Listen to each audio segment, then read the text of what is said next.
15,577 pesos na materyales ang pinamili para sa mini house project. Bibili tayo ng tiles. Then tayo ay bibili ng lababo. Lababo at tiles ang target natin ngayon. Tuloy-tuloy ang gastos pero makita ko masaya ang asawa ko, panalo na.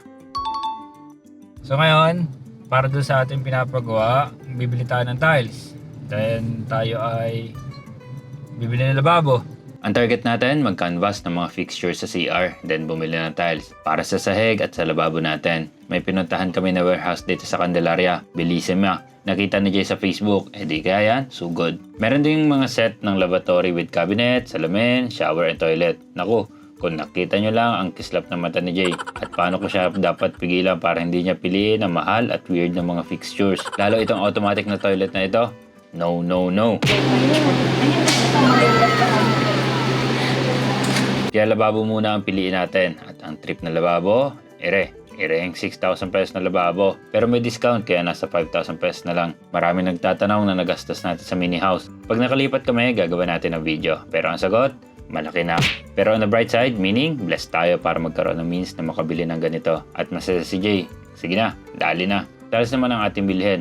Ang kailangan lang natin para sa sahig na 60 pieces lamang. Ganon kaliit lang ang bahay natin. Pero sa bahay na pinapagawa namin at sa farm, dito mangyari ang mga endless DIY. Memories namin ni Jay at dito marami pa kami matututunan for sure.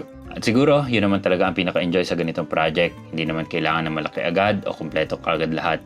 Unti-unti lang, habang ginagawa natin, may nabibili, may nadadagdag, may napapalitan at may mga bagay tayo na mismo ang gumagawa. At kahit maliit lang ang mini house, parang ang laki ng magiging bahagi nito sa buhay namin ni Jay. Dito kami matututo, dito kami mag-DIY, dito kami magkakamali at matututo ulit. Kaya habang gumagastos tayo, syempre minsan mapapaisip ka rin kung kailangan ba talaga itong bilihin. Pero at the end of the day, hindi naman lahat ng bagay sinusukat sa presyo. Kung may kakayanan kang ibigay sa sarili mo at sa tao kasama mo sa buhay, yung mga simpleng bagay na magpapasaya sa inyo, bakit hindi, di ba? Hindi mo kailangan maging mayaman para masabing masaya ka eh. Minsan, sapat na yung maliit na bahay, magandang tanawin sa farm, at yung feeling na may sarili kayong lugar na kayo mismo ang bumuo. At habang tumatagal, mas magiging valuable pa ang mga memories na mabubuo natin dito kaysa sa mga fixtures at tiles na binili natin ngayon.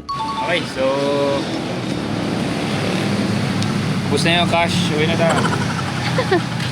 Pag uwi namin, maingat na ibinaba ang mga tiles. Hindi kasi chinecheck ito sa bilihan isa-isa eh. Kung may basag, pwede daw ibalik. Pero ang mangyayari sa ganito, kung may basag o chip, yun na lang ang gagamitan sa Zeroho. Excited na ako, excited na si Jay. Excited na rin ba kayo? Yun lang, peace.